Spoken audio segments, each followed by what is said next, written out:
राजा भोज जब विक्रमादित्य के सिंहासन पर बैठने का प्रयास करते हैं तो चौथी पुतली कमकंदला प्रकट होती है। वो मुस्कुराकर कहती है, राजा भोज, क्या तुम जानते हो कि एक सच्चा राजा कैसा होना चाहिए? यदि नहीं तो सुनो विक्रमादित्य के न्याय और बुद्धिमानी की ये कहानी। और फिर कमकंदला ने एक रोमांचक, रहस्यमयी और अनोखी कहानी सुनानी शुरू की। एक दिन उज्जैनी के दरबार में एक वृद्ध संत आया। उसके लंबे सफेद बाल, गेरुआ वस्त्र और तेजस्वी आंखें थी। उसने राजा विक्रमादित्य से कहा, राजन, मैं एक भविष्यवाणी करने आया हूं। तुम्हारे राज्य पर एक भयंकर संकट आने वाला है और इसका हल केवल तुम्हारे हाथ में है। राजा विक्रमादित्य ने संत से विनम्रता से पूछा, हे महात्मन, ये संकट क्या है और इससे बचने का उपाय क्या है? संत ने गंभीर स्वर में कहा, राज्य के पश्चिमी वन में काल गुफा है। वहां कमकंदला नाम की एक रहस्यमयी स्त्री रहती है। जब तक वो जीवित है राज्य पर कोई संकट नहीं आएगा, लेकिन यदि उसे कुछ हुआ तो उज्जैनी पर अंधकार छा जाएगा। राजा ने चिंतित होकर पूछा, ये कमकंदला कौन है? संत बोले, वो इस युग की सबसे बुद्धिमान और बलशाली स्त्री है। उसके पास कई रहस्यमयी शक्तियां हैं, लेकिन अब कुछ लोग उसके प्राण लेने की साजिश कर रहे हैं। यदि उसे कुछ हुआ तो उज्जैनी पर संकट आ जाएगा। राजा विक्रमादित्य तुरंत अपने कुछ भरोसेमंद योद्धाओं के साथ काल गुफा की ओर चल पड़े। काल गुफा एक घना अंधकारमय जंगल था, जहां हर तरफ अजीबोगरीब आवाजें आ रही थी। जब राजा और उनके सैनिक वहां पहुंचे तो उन्होंने देखा कि गुफा के बाहर कुछ संदिग्ध लोग इकट्ठे थे। राजा ने छिपकर उनकी बातें सुनी। हमें जल्द से जल्द कमकंदला को मार देना चाहिए, तभी हम इस राज्य पर कब्जा कर पाएंगे। राजा ने तुरंत अपने सैनिकों को संकेत दिया और उन षड्यंत्रकारियों को पकड़वा लिया। इसके बाद वो गुफा के अंदर गए। गुफा के भीतर एक आभामय स्त्री ध्यान में लीन थी। उसकी आंखें गहरी और रहस्यमयी और देह से दिव्य प्रकाश निकल रहा था। वो बोली, स्वागत है राजा विक्रमादित्य, मुझे पता था कि तुम आओगे।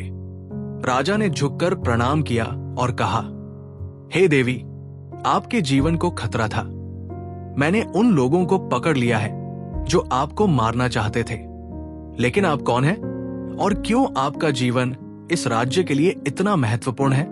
कमकंदला मुस्कुराई और बोली, मैं कोई साधारण स्त्री नहीं, मैं इस धरती की संरक्षिका हूं। जब जब राज्य पर संकट आता है तब तब मैं यहां रहकर धर्म और सत्य की रक्षा करती हूं। यदि मैं समाप्त हो जाऊं तो इस राज्य का संतुलन बिगड़ जाएगा। कमकंदला ने राजा को अपने अतीत की कहानी सुनाई। वो कभी उज्जैनी की एक राजकुमारी थी, लेकिन एक दिन एक दुष्ट तांत्रिक ने उसके माता पिता को मार दिया और उसे अघोरी तंत्र विद्या से कैद करने की कोशिश की। लेकिन कमकंदला ने अपनी बुद्धिमत्ता और योग बल से उसे हरा दिया। इसके बाद देवताओं ने उसे संरक्षिका बना दिया और उसे ये शक्ति दी कि जब तक वो जीवित रहेगी उज्जैनी सुरक्षित रहेगी। राजा विक्रमादित्य ने कहा, हे देवी, आप अजरमर हैं, लेकिन ये षड्यंत्रकारी बार बार आपको मारने की कोशिश क्यों करते हैं? कमकंदला ने उत्तर दिया, क्योंकि यदि मैं नष्ट हो जाऊं तो ये दुष्ट लोग राज्य पर अधिकार कर सकते हैं, लेकिन मैं जब तक जीवित हूं तब तक उनका कोई उपाय नहीं चलेगा। तभी एक शत्रु सैनिक जो पकड़ा गया था चिल्लाया, अगर हम उसे मार नहीं सकते तो हम उसे बंदी बना सकते हैं। यह सुनकर कमकंदला पहली बार घबरा गई।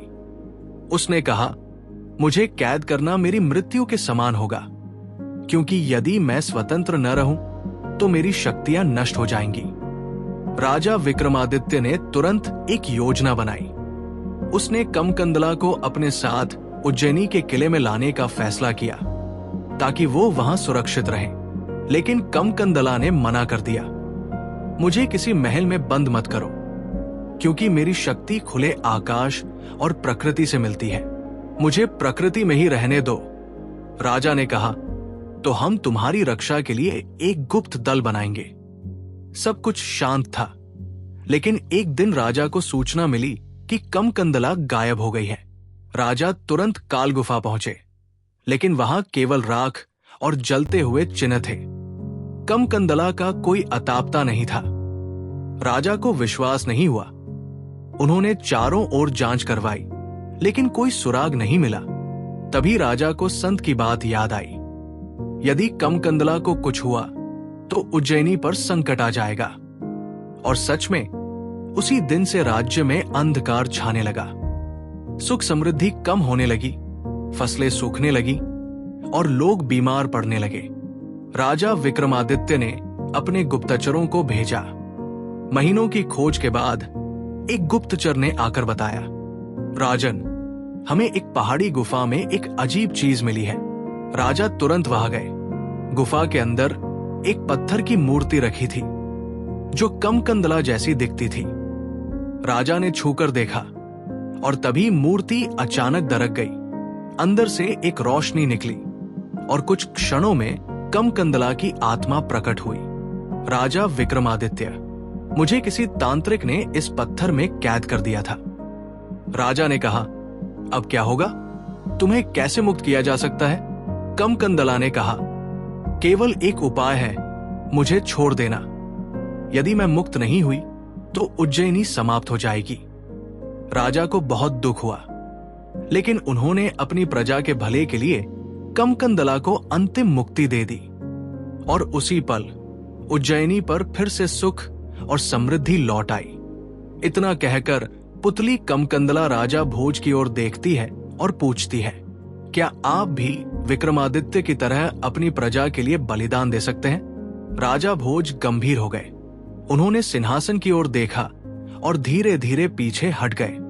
सिंहासन से एक दिव्य आवाज आई, सच्चा राजा वही है जो अपने राज्य के लिए त्याग करना जानता है। राजा भोज समझ गए कि वो अभी तक उस सिंहासन के योग्य नहीं थे। कमकंदला मुस्कुराई और विलीन हो गई।